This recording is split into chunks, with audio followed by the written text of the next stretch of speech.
I wanted to try out a watch, something new for me from Garmin, and maybe even with a slightly different, again, new approach to using it in general, at least for me. Personally, I use the Garmin Fenix 8 every day now, and before that, I used the Forerunner 965.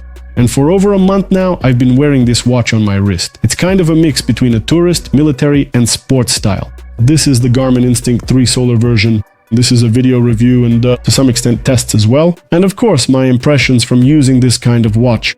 It was really interesting to use because on one hand it seems simple, but on the other it can do a lot of things you actually expect from a Garmin watch. Its design is also very interesting. It doesn't seem very big, but at the same time it doesn't look too small when it's on your wrist. And make sure to watch this video until the end, because somewhere closer to the finale, I'll talk about the only downside I actually found here. I think this will be very interesting for anyone considering buying this watch. Don't miss it. Well, let's move on to the review.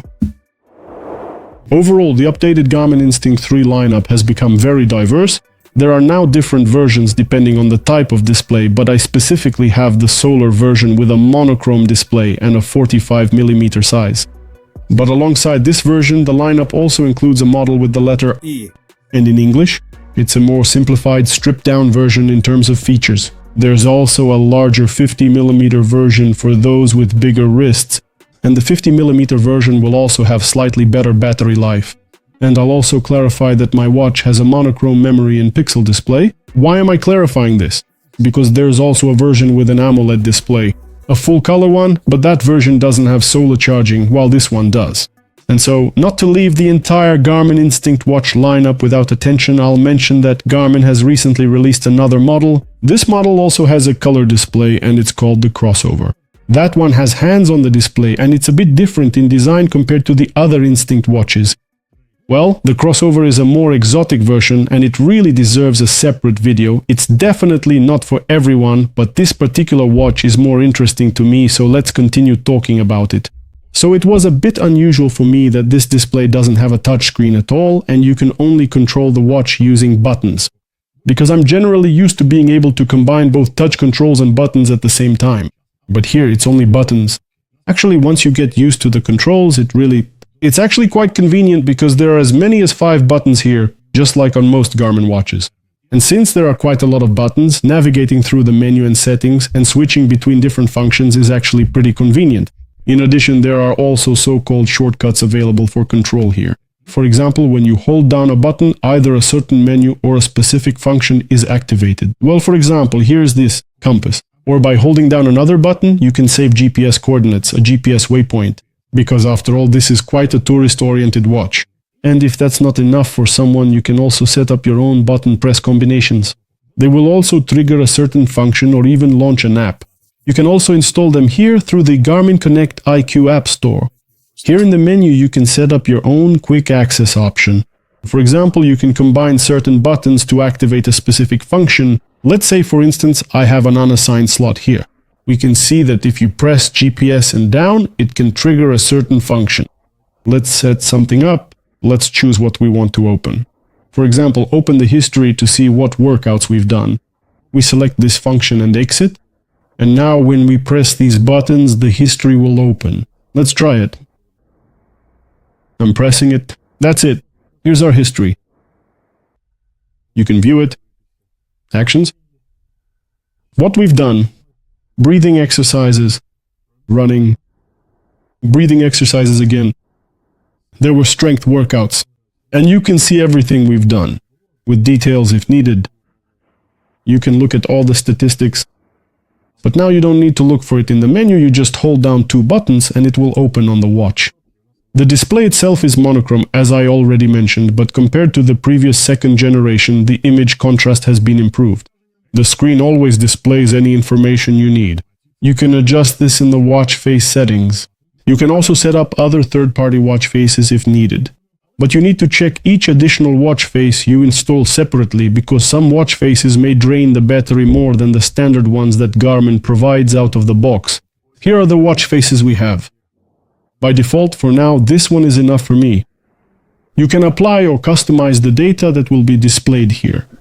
As for color, basically, you can just choose either a dark background or a light background to your liking. An interesting watch face from Copap. It really has that Casio style thanks to the font.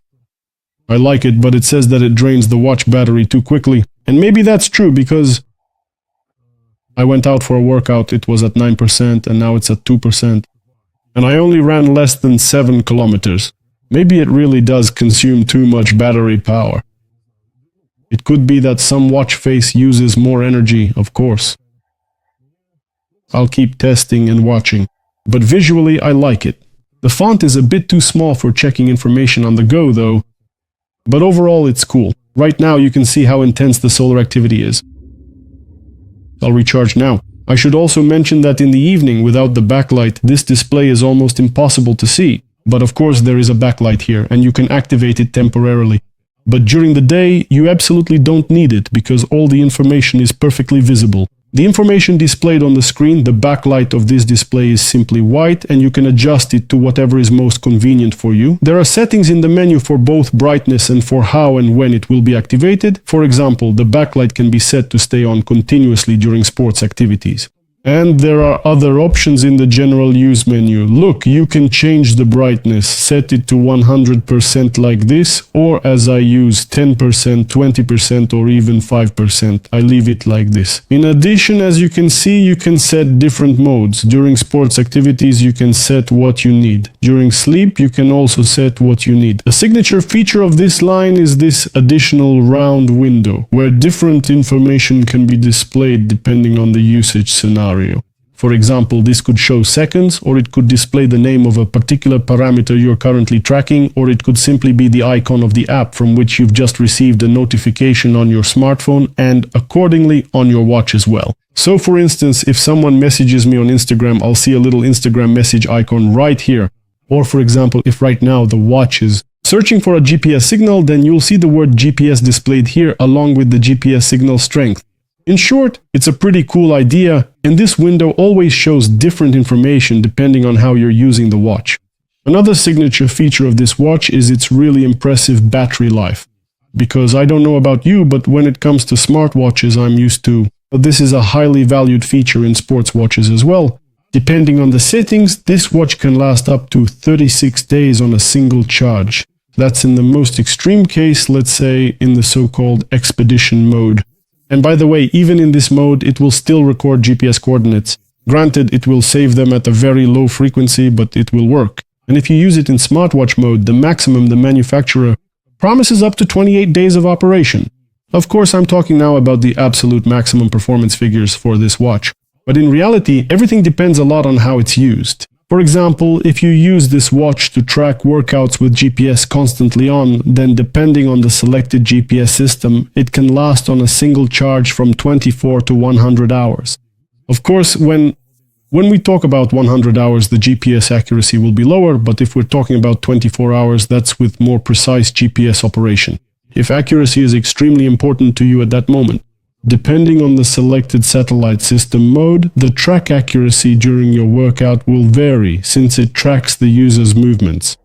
You can always use the automatic selection, but I use the maximum. Accuracy. Well, it just feels better to me psychologically to think that I have more accurate data. And also, in fact, any of those metrics I just mentioned can be much, much higher. You could say that theoretically this watch could work for as long as you want on a single charge, as long as it is constantly being recharged by solar power. It has a small solar panel built in, roughly speaking, but I think that endless operation from solar charging is still more of a theoretical scenario, at least based on my own experience. Let me tell you how it actually is. So regarding my own real-life use of this watch, what was the actual battery life? First of all, I want to note that I'm used to tracking things with Garmin watches. Not just steps or floors climbed, this watch can do all that, but also constantly tracking my sleep. And while I sleep, it measures my heart rate, and from time to time the watch also checks my blood oxygen saturation. So naturally, with this kind of usage, the battery runs out faster. And the second criterion, specifically in my usage, is that of course I use it both as a smartwatch and as a sports watch. Basically, every day for about half an hour, 40 minutes, sometimes an hour, I always track some kind of activity. Even if I didn't manage to do any sports, I just record my walk with GPS. Sometimes it even happens that with this watch I track 2 or 3 activities, but not very long ones. For example, a 40 to 45 minute walk, then 20 to 25 minutes of stretching. I also do breathing exercises, which the watch guides me through. Every day it discharges quite quickly for me, precisely because I use it so actively, and often very much with GPS usage. So in this mode, it lasts me about 8 to 10 days of use. If, for example, I don't track my sleep at night, if I take it off at night, turn off blood oxygen saturation tracking, and for instance turn off continuous heart rate monitoring, then of course it will last much longer. That should be somewhere around up to 16 days of use. Again, that's with workouts included, and in smartwatch mode when I receive notifications from apps and it shows me incoming calls. So these are still really good numbers. This is my experience with this watch in terms of battery life. And I also want to say that there is very little sunlight in my life because now, especially since autumn has come and the days have become shorter, I don't get to see the sun in the morning. And in the evening, I don't manage to catch any sunlight either. And even when the weather and the sun were still more like summer, I still didn't have enough time outdoors to actually charge this watch from the sun. On my chart, and this chart is available both in the watch's own menu and you can view the same chart in the app on your smartphone, which it is connected to, solar activity was, sadly, almost always nearly zero. But when, for example, I went for a run for about an hour and a half outdoors on the weekend, then this chart, of course, comes to life and you can see those very peaks that show the watch is actively consuming solar energy. And as I already mentioned, probably during some kind of hiking in the open air, it will be charging quite actively and constantly. Right now you can see how strong the solar activity is. Now I'm really going to get charged up. A very cool feature of this model is also the built-in flashlight. This makes me really happy. You can turn the flashlight on very quickly and you can also adjust its color. It can be red so as not to irritate your eyes at night. This is a very convenient feature to have on a watch. Honestly, it's just thank you. An absolutely indispensable thing, sometimes in a dark entryway, sometimes outside. And you can also activate the flashlight during sports activities just for safety. For example, if you're jogging somewhere in the fog by the roadside so that you can be seen better and you can see your path more clearly. The flashlight's blinking can be turned off. If you're exercising in foggy weather, of course, for your own safety, you can turn on this kind of... Or in some unforeseen circumstances, you can also choose different blinking modes for this flashlight. The flashlight is quite a useful feature. It works very brightly, really nice. You can choose and adjust its brightness level. Let me show you. This is how you can increase and this is how you can decrease the brightness. And you can turn on the red backlight, which is very convenient in the dark, so it doesn't irritate your eyes. This way I can shine the light at my feet while walking. This is how it looks from here. This is how it lights up, this is how it doesn't, this is how it lights up, this is how it doesn't, this is how it lights up. By the way, speaking of doing sports with this watch can easily be a multi-sport device. Instead of listing all the sports activities it can help you track, I'll probably just show them somewhere here on the screen. You can pause the video and read them all. The activities I personally track with this watch are running, walking and cycling. I also use the watch for breathing exercises and tracking activities like yoga. I've even tried doing strength exercises with it. But since we actually have a smartwatch here, I also installed a micro app called Challenges. It's an app from Garmin, and with it I also track my ranking in the challenges for this week. This is very, let's say, motivating for getting into sports and leading a healthier, more active lifestyle. For example, I set up the Garmin Challenges section for myself and I can see my ranking in different challenges. There are, for instance, cycling, running and walking. For example, regarding weekly steps. Another very important part of my personal use is that Garmin watches in general, and this one in particular, can give you advice on sports activities. Here I'm specifically talking about running workouts. First of all, the watch itself does a pretty good job of suggesting workouts tailored to my condition and how I feel. Because among the watch's recommendations, there can be quite intense workouts like interval training, or it might suggest a recovery run to restore your energy and condition, which is fairly short, and with low heart rate readings. And besides just giving advice during the workout, it suggested it also monitors how you perform that workout. For example, the same heart rate zone it asked you to maintain during the workout, it will also remind you to keep within that zone. If you speed up too much and your heart rate rises, it will tell you that, hey buddy, don't push the horses, but in the same way, it will also let you know if your heart rate is too too low, and if you start to doze off a bit while moving, it will of course give you a little nudge and say your heart rate is too low. And if it's an interval workout, it will give you a command when it's time to start the new interval. So basically having a Garmin watch like this on your wrist is like having a pretty decent coach, although of course all the responsibility is on the user. You have to feel for yourself how well you're doing, not just rely on the devices, so to speak. And I haven't even mentioned that through the Garmin app on your smartphone, you can activate comprehensive training plans, for example, to prepare for a half marathon or to start a strength training program. In short, from a sports perspective, this is a very useful thing, and in some sense it might even be irreplaceable. I have my own old workout that I saved on my smartphone. You can create your own personal workouts there and customize the exercises.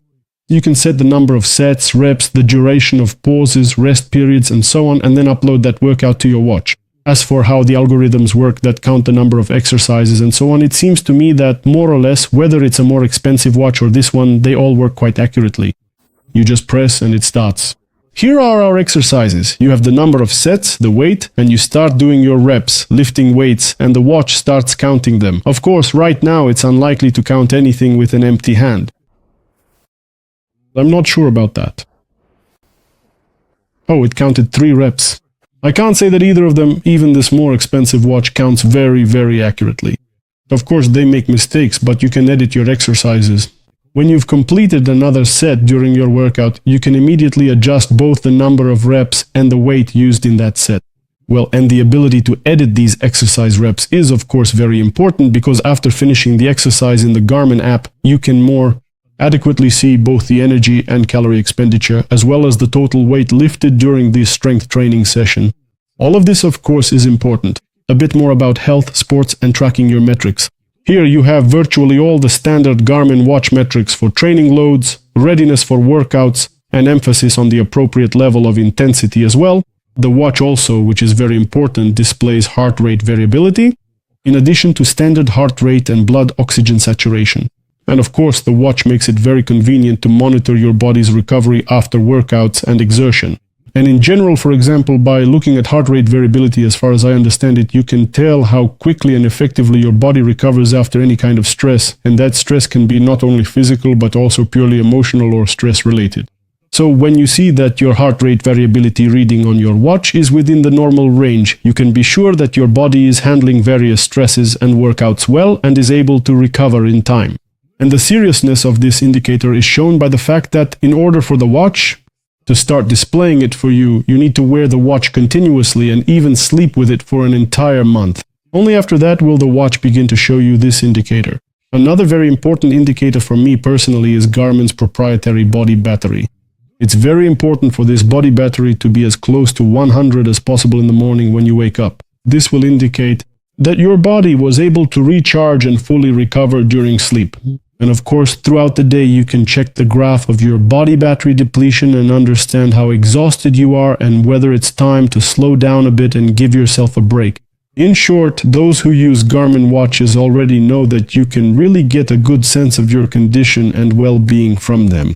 At least in addition to your own feelings. You can also confirm your state with data from them. Using some additional device definitely won't hurt anyone. But just as important for me are indicators like VO2 max, for example. I also constantly check and rely on the training readiness indicator.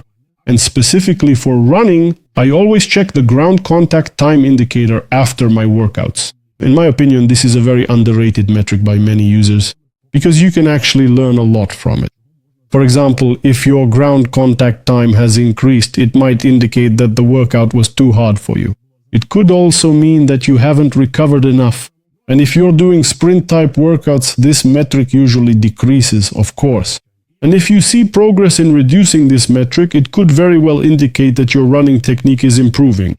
But of course, you need to look at these kinds of metrics as a whole, not each one separately. That is, focusing on a single metric and expecting that it means you've made huge progress in your training. That would definitely be incorrect.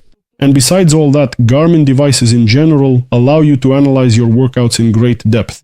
Not only using the watch itself, for example, but also with the data already synced to your smartphone. You can conveniently view graphs in the app on your phone, such as speed, elevation, and so on. But you can also view and analyze all of this in an even cooler way, in the Garmin Connect WEB application. There, you can set up some truly advanced, almost space-age configurations for yourself and see the correlation of all metrics during your workouts, allowing for a very, very deep and thorough analysis. In short, Garmin is simply the best at this. I think that not all users take advantage of all the features that Garmin devices offer. A few words about the sensors in this watch. Of course, one of the main sensors in this watch is the heart rate monitor, which is located on the wrist. During our workouts, and the essence of this sensor is that it's not perfectly stable or accurate in its readings. I've noticed that for fairly calm activities it will measure and display quite accurate heart rate data, but when it comes to more active movements, of course the data accuracy may not be high enough. I compared the heart rate monitor of this watch with the results from a chest strap heart rate monitor. Well, as many people know, this is the most accurate and universal way to measure heart rate. So I noticed that at low intensity the data is practically identical, but when a more intense moment began, the transition to when entering the third training zone, the heart rate data started to diverge, and unfortunately, the accuracy was not in favor of the Instinct 3. This was confirmed with the help of a chest strap sensor. So, of course, it's better to use an external chest heart rate monitor. For example, I use one that's not very expensive. Also, Garmin's chest strap is a very convenient thing, and your heart rate readings will be much more accurate than even the coolest built-in heart rate monitor in a watch can show you. And again, I have no complaints about the watch here, and there really can't be any, because the technology itself just isn't very accurate. After all, people have different skin conditions, and there can be certain movements during activities. These readings can be distorted when using the watch, and you can also connect other sensors here. For example, I tried and connected both a cadence sensor for the bike and a speed sensor here.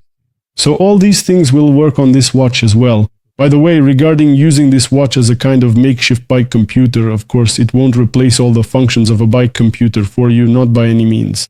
But if you just need to save the track of your ride and get other metrics like speed, elevation gain, and so on, then of course, this thing will work for that too, and I've ridden with it quite a few times. It seems the longest ride I did with this watch was about 50 kilometers.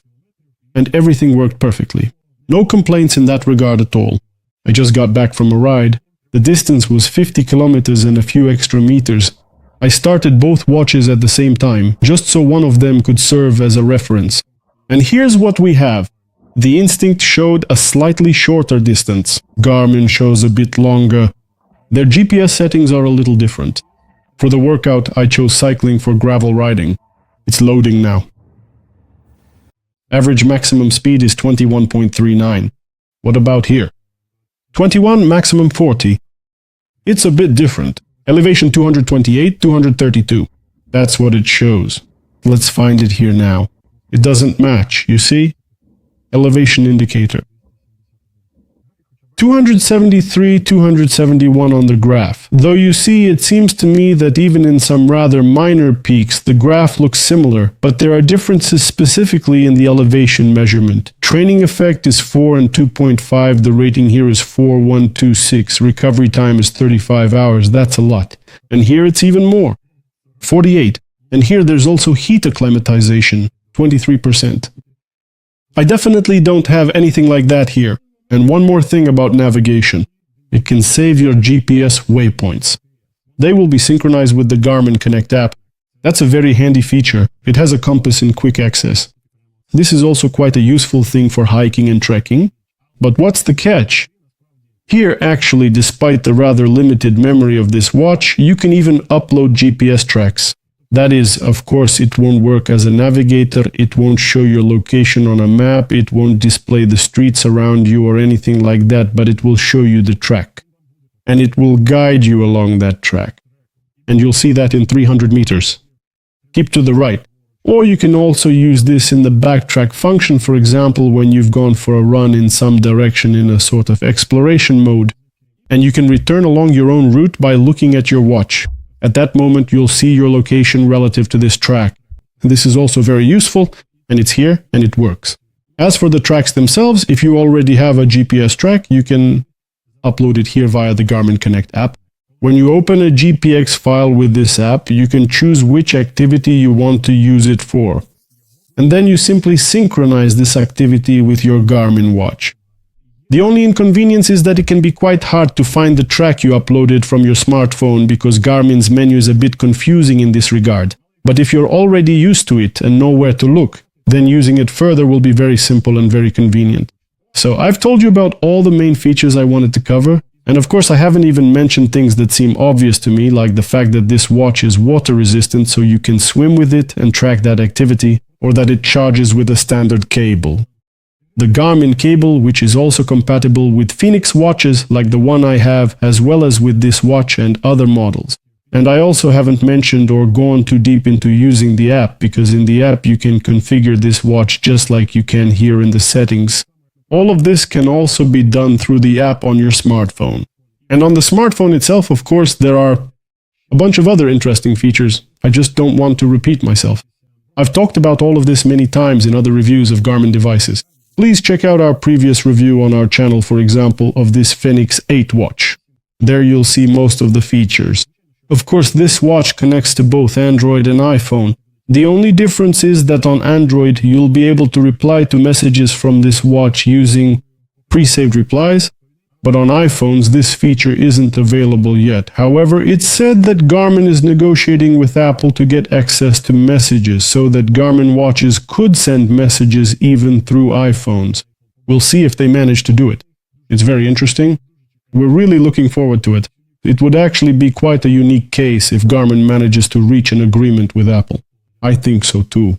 And I haven't even mentioned yet that this watch, like most Garmin watches, has the feature of contactless payment for your purchases in stores using Garmin Pay. And I think every user who buys a Garmin watch knows that they can do this and counts on having this feature. Of course, it's available here as well. I also want to add from my own experience that I have put other straps on this watch, like these fabric ones, the same kind. Stretchy ones, like the one I'm wearing now with my Phoenix. It's pretty hard to do because the gap there is too narrow. But I like the combination with this kind of strap. I don't know about you. Take a look at the picture. Maybe you'll like this way of wearing it too. If this were my watch, I would probably wear it with that fabric strap. Especially since they complement each other so well in terms of color. And also considering that I track my sleep with Garmin watches, well, this kind of strap even feels a bit lighter and more pleasant on the wrist. So it would definitely be my favorite, although this native strap is also quite comfortable for me. And it's great that there are so many holes here so you can adjust the strap to fit almost any wrist size. I don't want to seem too biased and pretend that this watch doesn't have any flaws at all. Of course it does have some. And I found at least one. And this flaw actually annoyed me quite a bit a couple of times until I found a way to deal with it. Here's what I'm talking about. This watch has a limited amount of internal memory. And a few times it happened to me that I wanted to start tracking a workout, but the watch would say, "Sorry buddy, you need to clear some memory. I won't record your workout." Do something about it. And you know, when you're already at the starting line, it can be really annoying, especially if you don't know what to do about it. But the good thing is, it's actually very easy to fix. You just go into the menu and select the option to delete all workouts. And do you know why this is really not a big deal at all? Simply because in reality, this doesn't actually delete your workouts. They still remain, firstly, in the app and, believe it or not, even on the watch. I can't even explain how this works, but it does. You just go in, perform this little ritual, and that's it. The watch can continue to work normally and function properly with you afterwards. It's some kind of magic, whether in a good way or a bad way, I don't know, but that's just how it works. That's my experience using this watch. Share your impressions of the Garmin Instinct 3 Solar watch in the comments below this video.